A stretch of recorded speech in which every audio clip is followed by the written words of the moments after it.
मंगलम भगवान वीरो मंगलम गौतमो मणि मंगलम कुंद कुंदार्यो जैन धर्मोस्तु मंगलम सर्वमंगल मांगल्यम सर्वकल्याणकारकं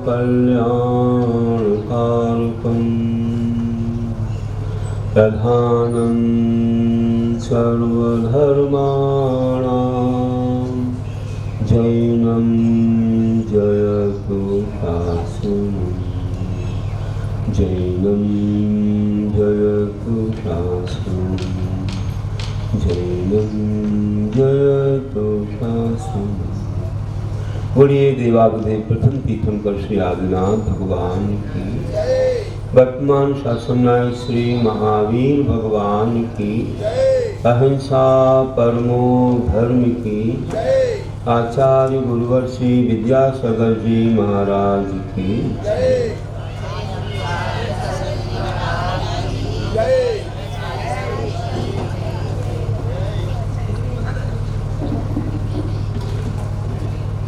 धर्मनो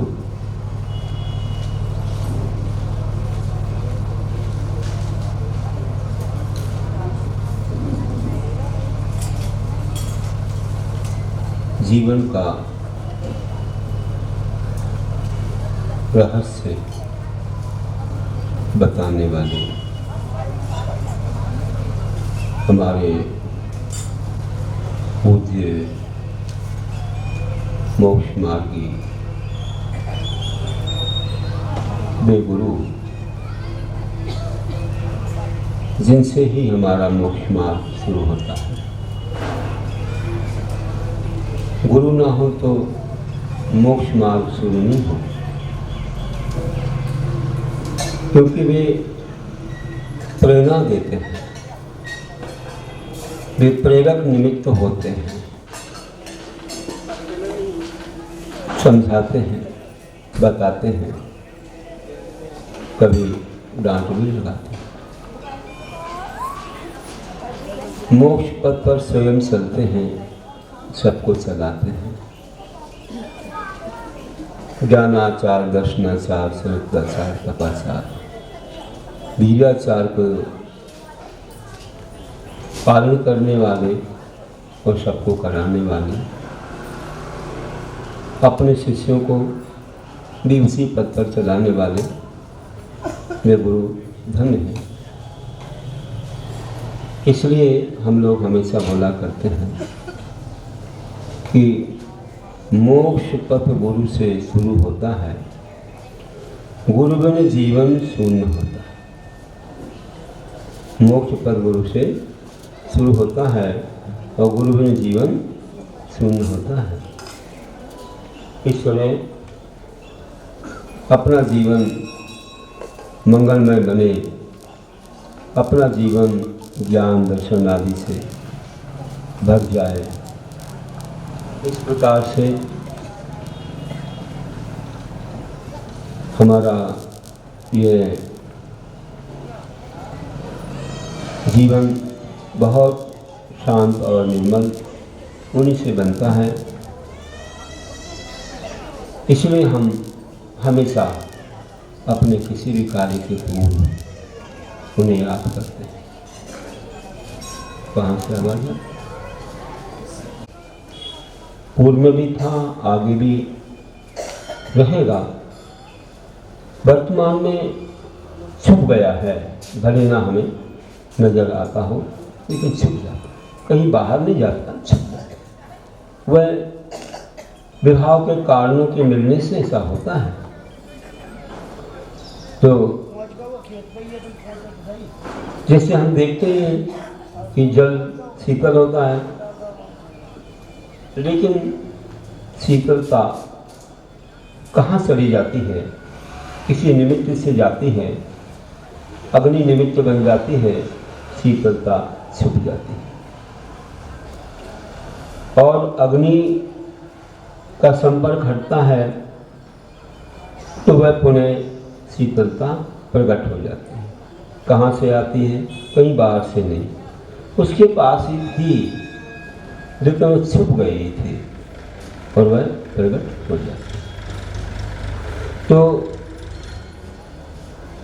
हम लोग जो अपने स्वभाव को, अपने ज्ञान, दर्शन, शांति, सुख आदि को भूल जाते हैं, उससे दूर जाते हैं, वह स्वभाव हमारा ढक जाता है,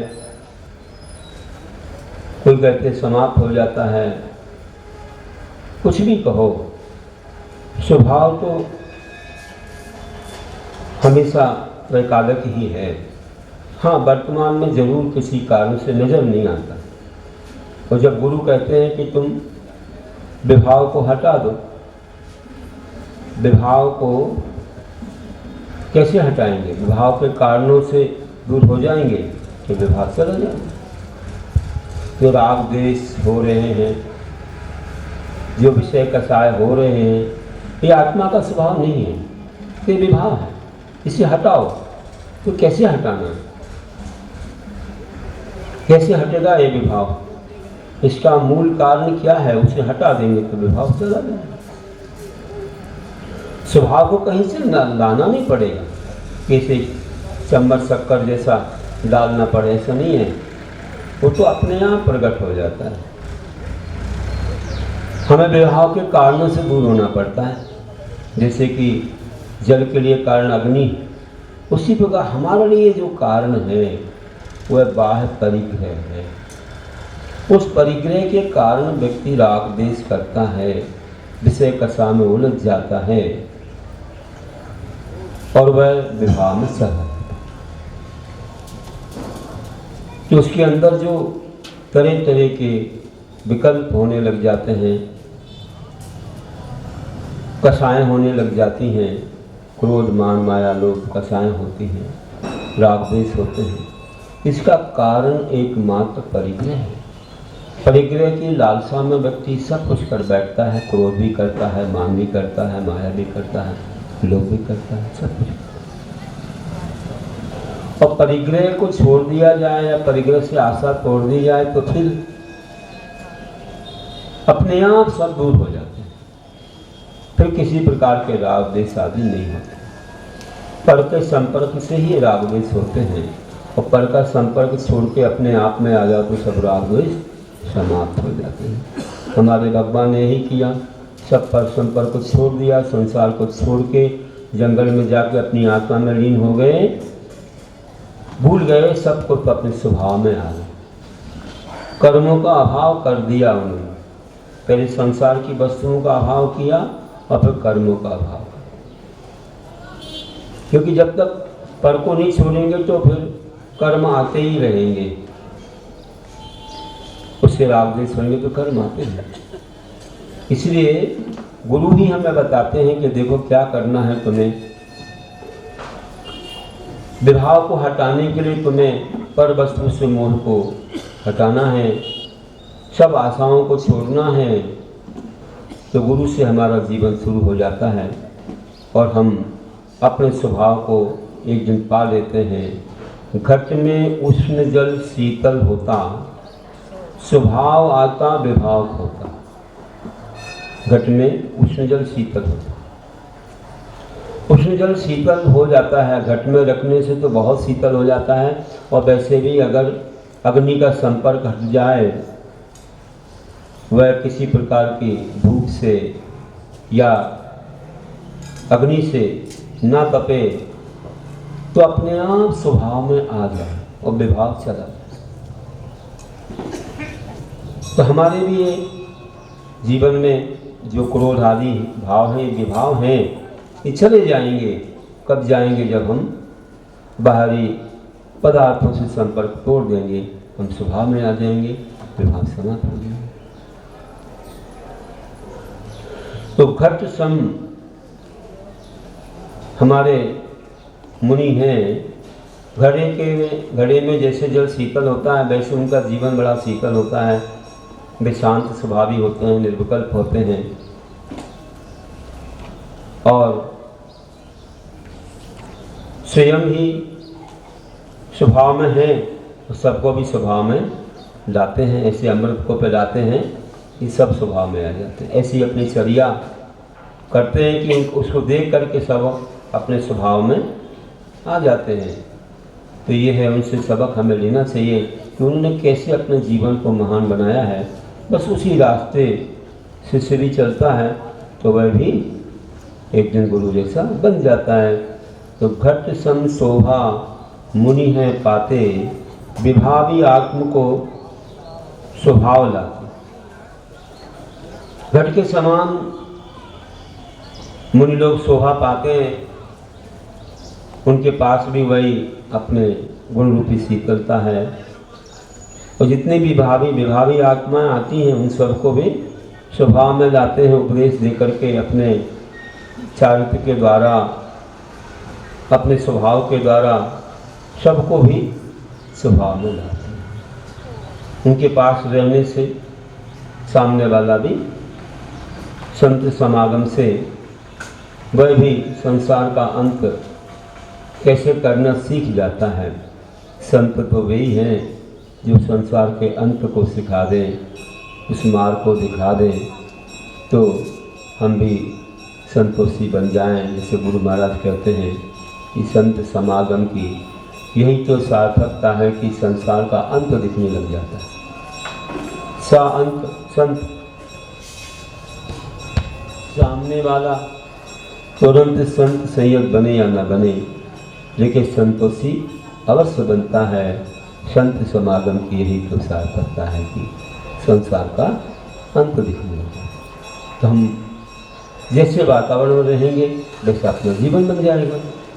इस वजह से हमने गुरु की महिमा के बारे में बहुत कुछ सुना। अब हम आगे इसी सदाचार श्रुति काल में शिक्षा दृष्टि पर चलते हैं। हमें शिक्षा मात्र गुरु ही नहीं देते, हमको पूरा विश्व, हमको पूरी प्रकृति, हमको सारा वातावरण शिक्षा देता है। किस तरह से शिक्षा देता है, इन बातों को हम लोग जानेंगे कि क्या क्या हमें शिक्षा किस किस से मिलती है। ये प्रकृति हमें, ये वातावरण हमें तरह तरह की शिक्षा देता है, चाहे कोई भी हो। और हम लोग ऐसे वातावरण से शिक्षा लेते हुए अपने जीवन को महान बनाते हैं। इन्हीं बातों को यहाँ कहा जाएगा। कहीं 3 मकार के समान क्या वस्तुएं हैं, ज्ञान की क्या महिमा है, पुरुषार्थ क्या है, न्याय क्या है, आलस्य कैसे छोड़ना, और भी ऐसे अनेक विषयों पर हम इसमें सुनेंगे। नारी के बारे में भी सुनेंगे और एकता के बारे में भी सुनेंगे और इसी तरह अपनी मर्यादाओं के बारे में सुनेंगे। और ऐसे ही हमको अपने लक्ष्य की बात समझना है। तो यह शिक्षा दृष्टि हमारे सामने है कि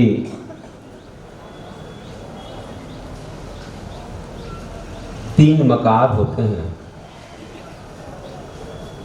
जिसमें मामा आगे रहता है, माँ सब में। और ये जीवन को उन्नति की शिखर पर जाने से रोक देते हैं। अपने विचार भी विपरीत हो जाते हैं, जबकि सौम्य विचार होना चाहिए। तो कहते हैं कि जैसा खावे अन्न वैसा होवे मन, जैसा पीवे पानी वैसे होए बानी। तो हमारा जीवन वैसा ही बनता है जैसे कि हमारा खान पान हो, हमारे आचार विचार उसी के अनुरूप रहते हैं। इसलिए हमें हमेशा ऐसी हिंसक वस्तुओं का त्याग करना चाहिए। कोई भी जैनी इनका सेवन नहीं करता है, तभी उसके जीवन में बड़ी शांति, सुख और विशुद्धि का वह एक अच्छा वातावरण बनता है। तो जितना मन विशुद्ध होगा उतने सब कार्य अच्छे होंगे। इसलिए विशुद्धि प्राप्त व्यक्तियों की धर्म क्षेत्र में आवश्यकता होती है। तो हम लोग अपने खान पान को भी मंगलमय बनाएं कि मद्य मांस मधु तीन मकार, छोड़े आटे सौम्य विचार। मद्य जानते हैं शराब है, गहलता लाती है और अपने सारे रिश्तों को भी भुला देती है। यहाँ तक कि हे उपादेय क्या है, अच्छा बुरा क्या है, इसे भी वह दूर कर देती है। मतलब कि ऐसे विचारों को भी वह हमसे दूर कर देती है और इसी तरह से अपने कर्तव्यों को मानव भूल जाता है, ना करने योग्य कार्यों को भी कर बैठता है। ऐसे हिंसक वस्तुओं से बनने वाली वह मदिरा अपने जीवन को बर्बाद करने में कारण है। मांस है, चाहे कच्चा हो पक्का हो, अनंत जीव जिसमें उत्पन्न होते रहते हैं, वह भी हमारे अंदर तामसिक वृत्ति को लाता है। मधु है, जो कि जानते हो शहद बोलते हैं, वह भी हिंसक है। उस मधु के छत्ते में बहुत जीव होते हैं और मधु निकालते समय उनकी हिंसा हो जाती है। इतनी बड़ी हिंसा हो जाती है कि कहते हैं कि मधु का छत्ता तोड़ने और शहद को खाने में 7 गांव के जलाने के बराबर पाप। इस प्रकार ये सब चीज़ें हिंसक हैं। इनमें 10 जीवों की हिंसा है। कोई भी हो, अंडा मछली मांस सभी ये अनुपसेव्य हैं। हमारे यहाँ अनुपसेव्यों में 5 प्रकार, अभक्षों में 5 प्रकार से अभक्ष हैं जो, तो उनमें ये सब गर्भित हो जाता है। एक अनुपसेव्य नाम का अभक्ष अलग है, लेकिन बाकी सभी अनुपसेव्य हैं। अभक्ष और अनुपसेव्य एक ही बात है, लेकिन 5 प्रकार के अभक्षों में एक अनुपसेव्य भी है अलग से। जो सेवनी नहीं है अनुपसेव्य, अभक्ष जो भक्षणी नहीं है अभक्ष। तो उसमें कृषघात, बहुघात, अनिष्ट, प्रमाणवर्धक और अनुपसेव्य, ऐसे 5 होते हैं। कृषघात में यही सब 2 इंद्रिय आदि जीवों की हिंसा जिसमें होती है। ऐसे ये मधु मांस माने जाते हैं। कृषघात है, अनंत जीवों का घात है, और भी कई ऐसे पंचोदंबर फल आदि आते हैं। और बहुघात में जमी कंद आते हैं, जिनमें कि बहुत जीव होते हैं। अनंत काय वनस्पति बोलते हैं। एक सिर के नोक के बराबर भाग में इतने होते हैं जीव कि भ्रमर के बराबर हो जाए तो लोक में नहीं बनेंगे। इस प्रकार से उनको बहुघात बोल रहे हैं। अनिष्ट वह है कि जो प्रासुक है, अच्छी है, सेवनीय है, कोई भी वस्तु हो, लेकिन जब कोई रोग व्याधि आई हो और वह अपत हो, वह नुकसानदायक हो, तो नहीं खाना चाहिए, उसका सेवन नहीं करना चाहिए। उतने काल तक के लिए वह अनुपसेव्य, उतने काल तक के वह क्या है, वह अनिष्ट है, इष्ट नहीं है, अनिष्ट आपका बुरा करने वाली है। इसलिए 5 अभक्षों में एक अनिष्ट भी है। हमारे रत्नकंडक में वर्णन है। तो अनिष्ट वह है कि जो प्रासुक होकर, अच्छी होकर के भी अभी वर्तमान में किसी रोग के लिए बढ़ाने वाली है, कष्ट देने वाली है, तो ऐसी वस्तु उस रोग के समय नहीं लेना चाहिए। उदाहरण के लिए आप ले सकते हो कि सर्दी जुकाम हो गया तो कोई टमाटर खा रहा है, कोई दही खा रहा है, तो नुकसानदायक। किसी को शक्कर की बीमारी हो गई, शुगर डायबिटीज जो बोलते हैं, अब उसके लिए शक्कर खाना, गुड़ खाना, ज़्यादा मीठे फल खाना बाधक है। फिर भी खाएगा तो क्या होगा? उसकी किडनी खराब हो जाएगी, एक एक पार्ट शरीर के डैमेज हो जाएंगे, कई प्रकार की ऐसी बाधाएं आएंगी। इतनी ज़्यादा बढ़ जाती है कि शरीर कपड़े लग जाता है, और इतनी ज़्यादा असर करती, कई बार तो उंगलियां गलने लग जाती, कोई घाव हो जाए तो मिटता नहीं है, बहुत ज़्यादा बाधित। तो कई बार शरीर भी बिल्कुल ऐसा हो जाता जैसे कि आम को दबा दिया हो, ऐसा जैसे चूस लिया, ऐसे हो जाता। तो अपन को इन चीज़ों से बचना चाहिए। अपनी उम्र को घटा देते हैं लोग। मानव जीवन मिला है, धर्म मिला है, तो उम्र कम से कम जितनी मिली है उतनी तो जी लो, और जाना है तो फिर व्रत नियम संयम संलग्नता के साथ जाओ, तो अपने जीवन को महान बनाओ। लेकिन ऐसे मत हो। ये तो राष्ट्रपति से ज़्यादा कीमती है जो जैन धर्म मिला है, ये ऐसे नहीं मिल सकता है किसी पैसे के द्वारा। ये अमूल्य है, कई जन्मों के पुण्य से मिला है, विरासत के रूप में जैसे मिल गया हो, कई जन्मों के पुण्य से मिला है। ऐसे मत खोना इसको। तो ऐसे बहुत सारे बताए गए हैं कि इन चीज़ों में हमको बहुत ज़्यादा दोष लगता है, तो इनका सेवन नहीं करना चाहिए। तो ऐसे इनके सेवन से तामसिक भाव भी होते हैं, बहुत बड़ी हिंसा होती है। एक अंडे में 36,405 एक अंडे में बताया कि 15,000 छिद्र होते हैं। 15,000 छिद्र जहाँ से श्वास जाती है। एक अमेरिका में सर्च हुआ था, बहुत पहले किसी ने बताया था कि ये सर्च हुआ है, तो वहाँ से श्वास जाती। तो अंडा कोई शाकाहारी नहीं है, उसके अंदर जो जीव आ जाता तभी अंडा बनता है उसकी रक्षा के लिए, और उसमें श्वास जाती रहती है, तब वो धीरे धीरे बढ़ता है। ऐसे और बाकी और भी कई ऐसे अभक्ष हैं जो बताए गए हैं। तो कृष्णघात, बहुघात, अनिष्ट और अनुपसेव्य में जो पदार्थ प्रासुक हैं सब हैं, लेकिन निंदनीय है।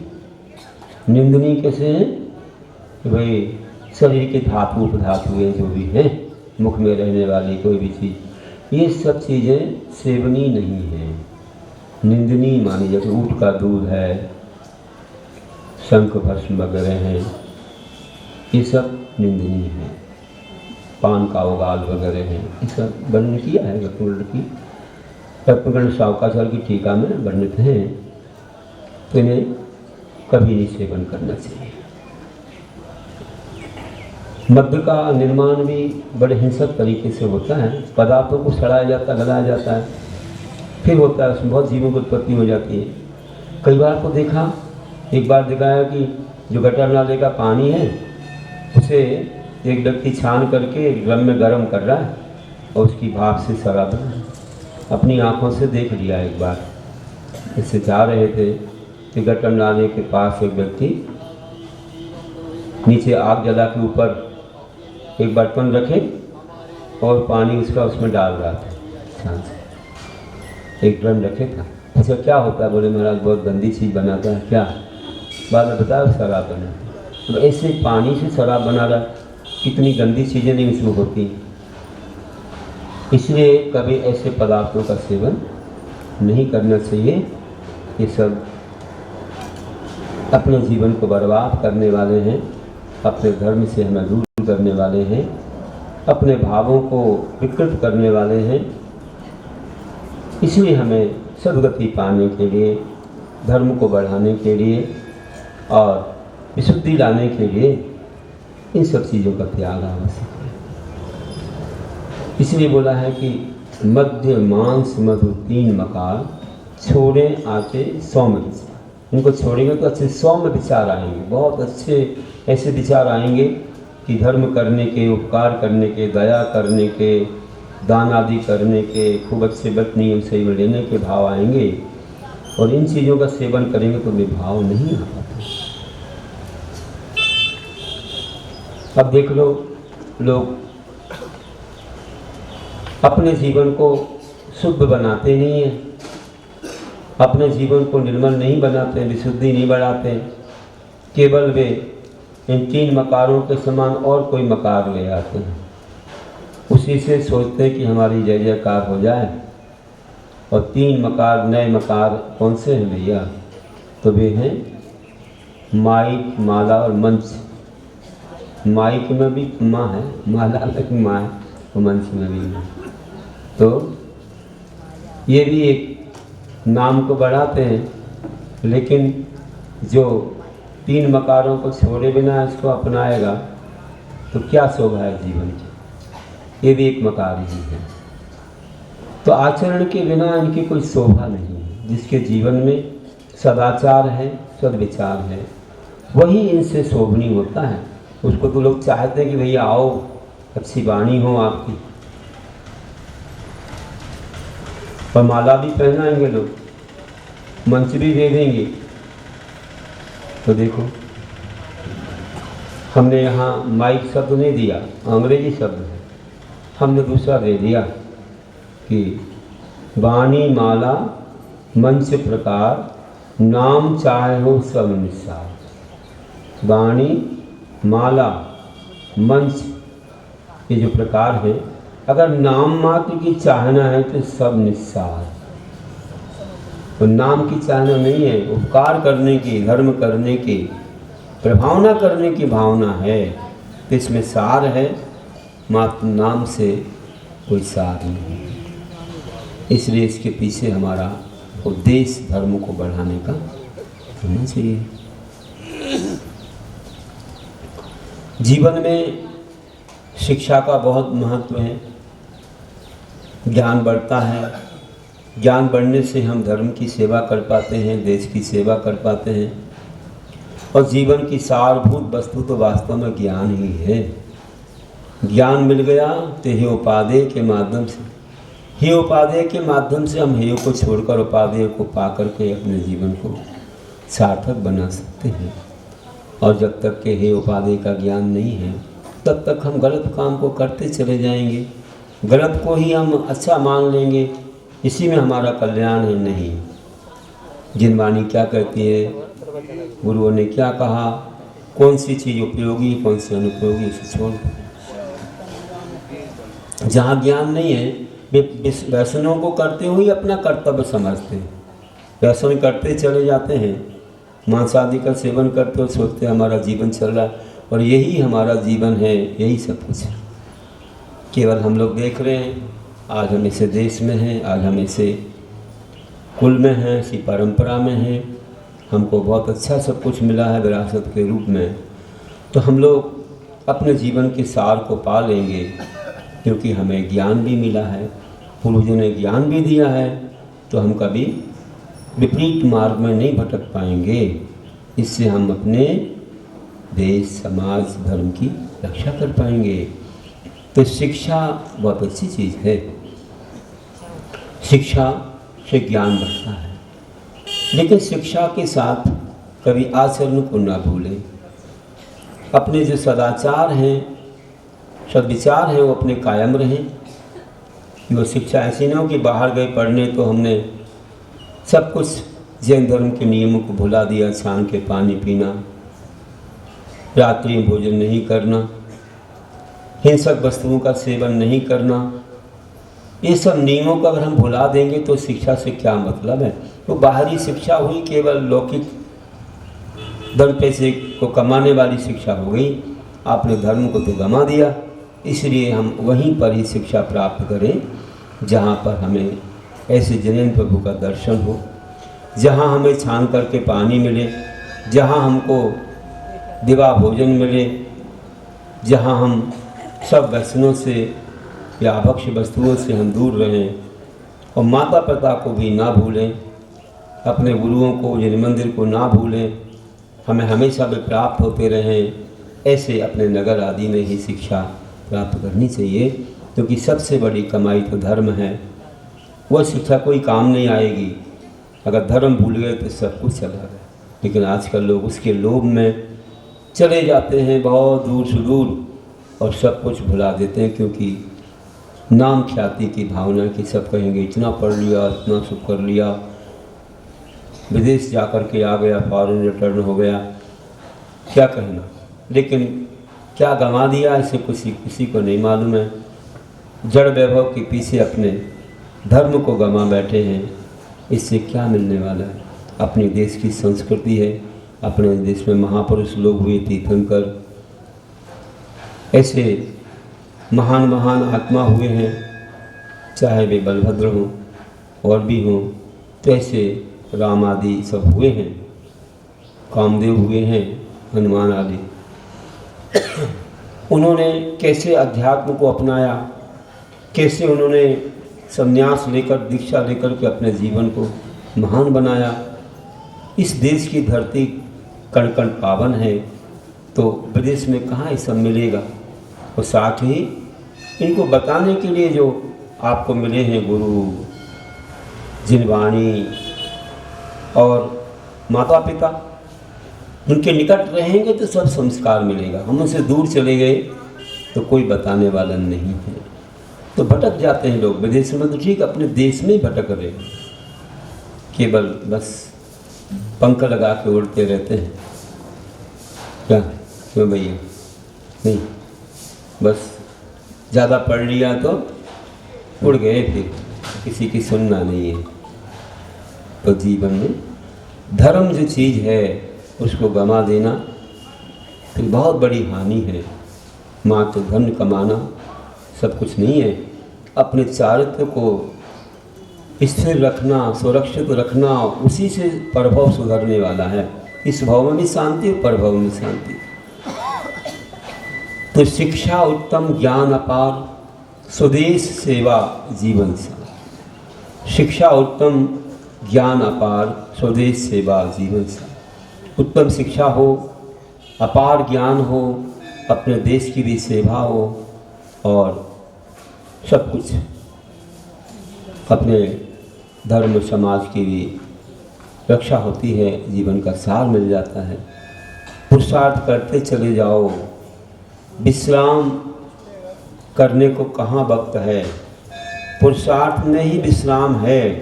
वैसे बोलो तो कि जब अच्छा पुरुषार्थ हो जाता है तो आनंद जो होता है वह आनंद ही तुम्हें विश्राम देता है, वह आनंद ही तुम्हें खुशियों से भर देता है। सब प्रकार के विकल्प, सब प्रकार की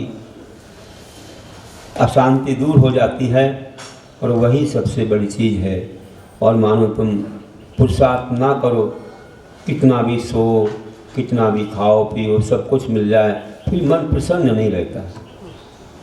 लेकिन व्यक्ति पुरुषार्थ करता है, सही जगह पर करता है, तो सबकी उसको दुआएं मिलती हैं, सबकी बहुत अच्छी भावनाएं उसको मिलती हैं, तो उसको हमेशा आनंद मिलता है, और वही सही विश्रांति है।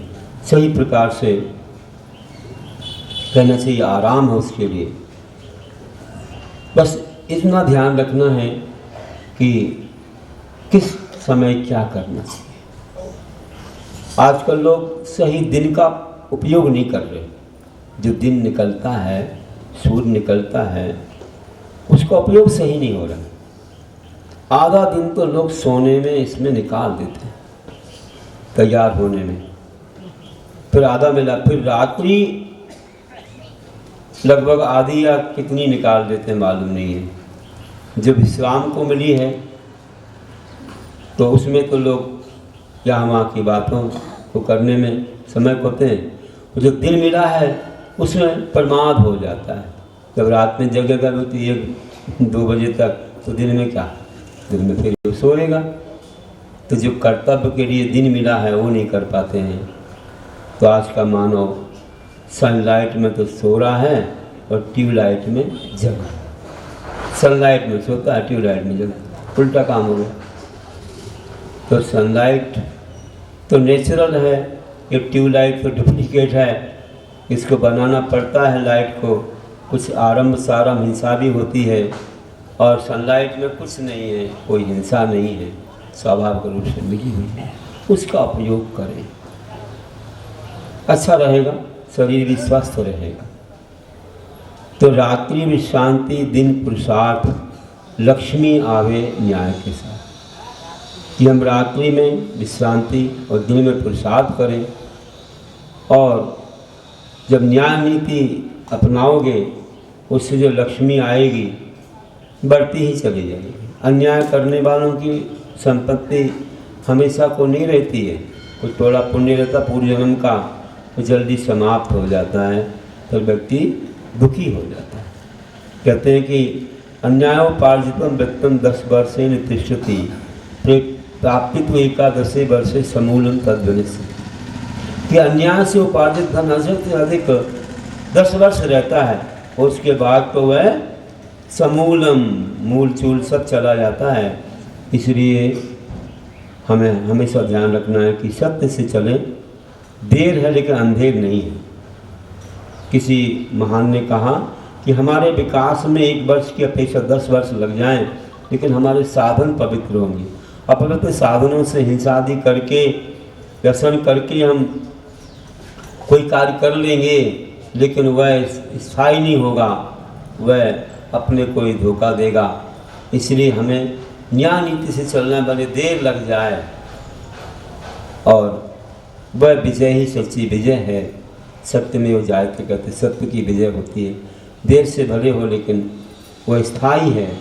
और जल्दी कर लो कोई काम अन्याय नीति से, कुछ दिनों के बाद पोल पट्टी खुल जाती है, सब सामने आ जाता है, वह पाप वह दोष, उसके माध्यम से बहुत कष्ट होता है व्यक्ति को, उसको जीना भी मुश्किल हो जाता है।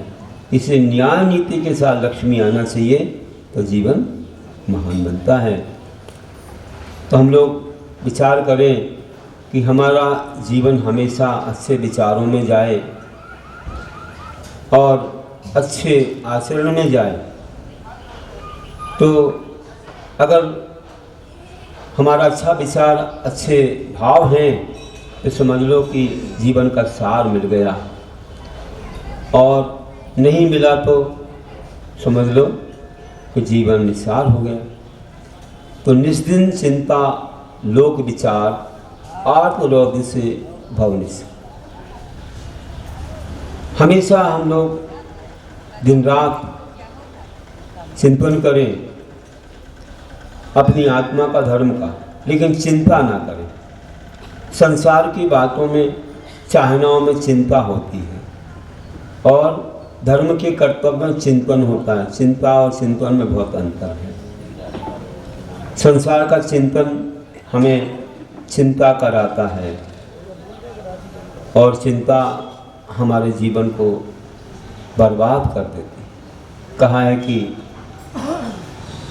चिंता चिता समान है, बिंदु मात्र का भेद, एक दह निर्जीव को एक जीव समेत। चिंता तो चिता के समान है। चिता तो देखो मरने के बाद जलाती है, क्योंकि चिंता जीते को जलाती है। व्यक्ति कैसे सूख जाता है चिंता में, कई प्रकार की बीमारियां भी आ जाती हैं, वह चाहे हृदय रोग हो या और भी कई हार्ट की बीमारी, ब्लड प्रेशर है, शुगर है, कई प्रकार की बीमारियां चिंता से आती है। इसे चिंतन करो, चिंता मत करो। अच्छा धर्म का कार्य करोगे, अपने कर्तव्यों को सही समय से सब करते रहोगे, चिंताएं नहीं बढ़ेंगी, पुण्य बढ़ेगा, सब काम अपने आप बनेंगे, और आदमी बिल्कुल अच्छे निश्चिंत और बहुत अच्छे से रहेगा, निर्भीक होकर के। क्योंकि सही मार्ग से चलेगा तो चिंताएं नहीं रहेंगी, या गलत मार्ग से चलता है तो चिंता रहती है। क्या चिंता रहती है बताओ? कि कहीं छापा ना पड़ जाए, तो कहीं पुलिस ना आ जाए, तो कहीं चोरी ना चली जाए, तो बहुत चिंताएं सताती रहती है। और जो न्याय नीति से चलता है वो निर्भीक रहता है, उसे कोई चिंता नहीं रहती है। तो निश्चिंतता में वह न घबराता है न बीमार होता है, और चिंता में अनेक बीमारियां आ जाती हैं। तो ये जानते हैं सब लोग, ऐसी बात नहीं है, जानते तो हैं लेकिन मानते नहीं हैं। और कोई लोग ना जानते हैं ना मानते, ऊपर से तानते अलग हैं। तो क्या करें?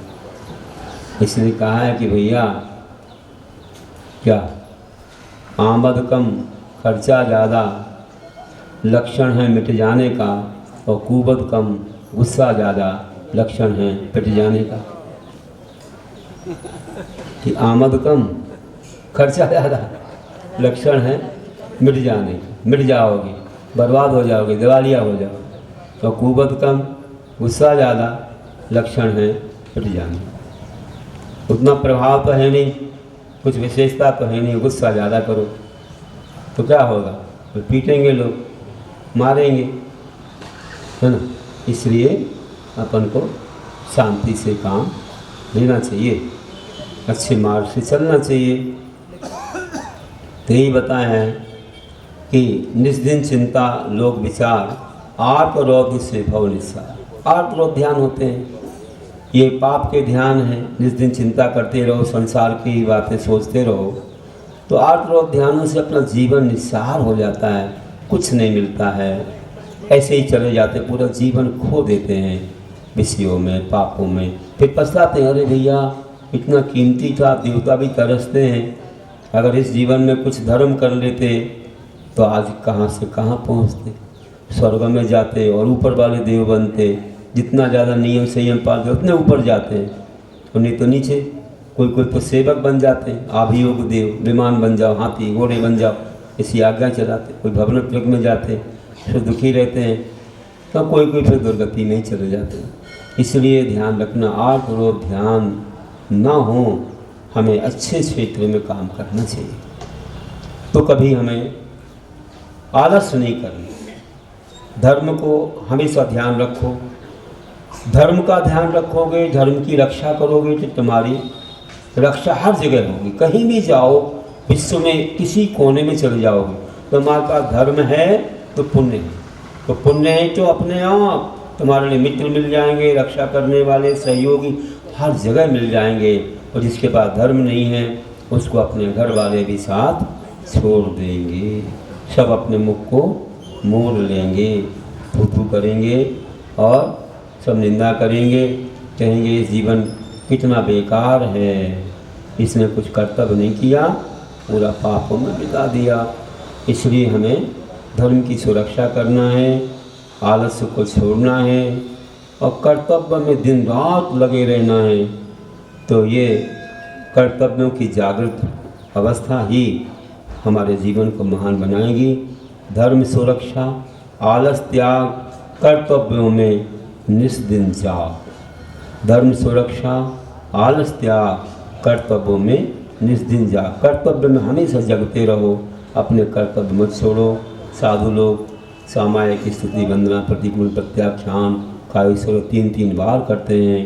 तो तुम्हारे लिए देव पूजा, गुरु पास्ति, स्वाध्याय, सन्मस्तका, दानम चेति ग्रस्तानम, षट कर्माणि दिने दिने, रोज करना, दिने दिने बोला है श्रावकों के ग्रस्तों के लिए कि देव पूजा, वितराग, भगवान की पूजा, निर्गंध गुरुओं की उपासना, स्वाध्याय, चारों युगों का स्वाध्याय, जो अपनी भूमिका है, जो अपनी योग्यता से अनुरूप करना, संयम पालन करना, हिंसादि से बचना, तपस्या करना, उपवास आदि तप करना और अंत में दान भी करना। तो ये रोज़ करने योग्य कर्तव्य हैं। इसे करते रहने से हम पापों से क्या दूर होते रहते हैं और पाप हमारे धुलते रहते हैं और हम बहुत अच्छे अपने लक्ष्य को बहुत जल्दी ही पाते हैं। इसलिए हमें इन कर्तव्यों को प्रतिदिन करने को बोला। ये साबुन के समान है, ये आत्मा को धोने में कारण है। ये साबुन कहीं बाजार में नहीं मिलता, ये तो हमारे देव शास्त्र गुरु के चरणों में मिलता है। और नियम संयम जीवन को महान बनाने वाला है। तो धर्मो रक्षति रक्षता, जो धर्म की रक्षा करता है धर्म उसकी रक्षा करता है। आप कहीं भी जाएंगे विश्व में आपको शांति सुख मिलेगी। बस आलस्य मत करो, प्रमाद में जीवन मत गमाओ, क्योंकि ये सामने विद्या तपोन दानम ज्ञानम न शीलम गुणो न धर्मा, ज्ञानम न शीलम गुणो न धर्मा ते मर्त भूते भूभार भूता मनुष्य रूपेण मृगा सरंती। कि जिनके जीवन में ज्ञान तप शील आदि नहीं है, वे इस भूमि के लिए भार हैं। कि जैसे तेरंच खाते हो सो जाते हैं, वैसे ही वे इस भूमि पर तेरंचों के समान भार बने हुए हैं। और जो धर्म करते हैं तो समझो कि इस भूमि के लिए भी वे साभार हैं। उसको सौभाग्य है कि बताओ हमारे निकट जो रहते हैं कि कितने महान हैं, कितना पुण्य लेकर के आए हैं, ऐसा समझा जाता है। और भी अपने संस्कार जब मिलते हैं तो संस्कार मात्र घर को ही नहीं, दूसरे घरों को, देश को, राष्ट्र को, सबको महान बनाते हैं, सबके लिए अच्छा संदेश देते हैं। पाठशालाओं में पढ़ रहे ये बालक बालिकाएं जब बड़े हो जाएंगे, अच्छा धर्म करेंगे, आचार विचार उनके जीवन में रहेंगे, अच्छे अपने आचार विचारों से दिनचर्या उनकी बहुत मंगलमय होगी। जहाँ भी जाएंगे प्रभावना करेंगे किसकी, अपने माता पिता की, अपने धर्म की, अपने जिन मंदिर की, संस्कार देने वालों की, सबकी प्रभावना होगी। कि देखो माता पिता कितने संस्कार होंगे, पाठशाला में पढ़ाने वाले कितने अच्छे होंगे, इनका मंदिर, इनका सब समाज कितना अच्छा होगा। तो कहना चाहिए कि चार चांद लग जाते हैं। और व्यक्ति संस्कार इतना हो, किसी घर में पहुंच जाए तो वहाँ का वातावरण दूषित हो जाता है। जैसे समझो आप मरघट पर वे चील कौवे कुत्ते ही लड़ते हैं आपस में, वैसे ही घरों में महाभारत होता रहता है। ईंट का जवाब पत्थर से देते रहते हैं। बहुत माहौल इतना खराब रहता है कि कोई सुने, कोई देखे तो कहेगा कि मानव है कि क्या है। और जो लोग अच्छे आचार विचार वाले हैं उनके ऐसा लगता है कि मानो स्वर्ग ही उतर के आ गए। इतने शांत धार्मिक विचार, अच्छे भाव, अच्छे वचन, अच्छी व्यवहारशीलता उनके अंदर रहती है। जो लोग चाहते हैं कि भैया इनके घर में बैठो, इनके पास बैठो, इनका सत्संग करो। तो धार्मिक नारी सौम्याचार स्वर्ग बनाती गह को। नारी भी कितनी विशेष संस्कार होती है कि वह सौम्य विचार वाली नारी किसी घर में चली जाए तो ग्रह को वह स्वर्ग बना देती, और नहीं चाहो तो वह नरक भी बन जाए। घर में आकर के माता पिता की सेवा करना नहीं, सास ससुर की सेवा करना नहीं, किसी की सुनना नहीं, मर्यादा रखना नहीं, पर्दा करना नहीं, और कुछ भी काम करना नहीं। सोफा सेट पर बैठ करके बढ़िया आरती उतारो तो क्या करो भैया, यही करना पड़ेगा। और क्या, आरती उतारो मतलब अच्छी भोजन ले आओ, मिष्ठान रखते जाओ सामने, हो गया काम। तो ऐसा नहीं है, अच्छी कर्तव्य करते हैं, दान पूजा जी शील संयम पालते हैं, अच्छे आचार विचार से रहते हैं, सबको शिक्षा मिलती है, मान मर्यादा का ध्यान रखते हैं बड़ों की, तो सब प्रशंसा करते हैं। अरे कहने के पहले दौड़ दौड़ के काम करते हैं तो ऐसा लगता अरे भैया हमारे घर में तो स्वर्ग आ गया। तो कहने पर काम नहीं करें, न समय से उठें और बल्कि डटे ही रहें अपने आदर्श में ही लीन रहें तो क्या है। इसलिए ध्यान रखना है कि जीवन को महान बनाने के लिए हमें हमेशा तत्पर रहना, अपने जीवन को बहुत उज्जवल बनाने के लिए अच्छी सूक्तियाँ हैं, अच्छे संदर्भ हैं, अच्छे वचन हैं। ये हमारे नहीं है, ये गुरुओं के हैं। गुरु के क्या है, भगवान के हैं। जो उनने बताया है वो इन शब्दों में आया है। हम इसको अपने जीवन में लाएं और अपने जीवन को महान बनाएं। बोलिए महावीर भगवान।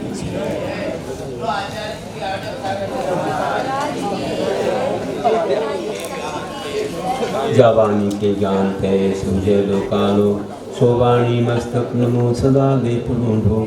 हे जिनवाणी भारती तो जपो दिंडे, जो तेरी शरणागरे सो पावे सुखे। देव भजो अरिहंत को गुरु सेवा निर्ग्रंथ, दया धर्म पालो सदा यही मोक्ष का।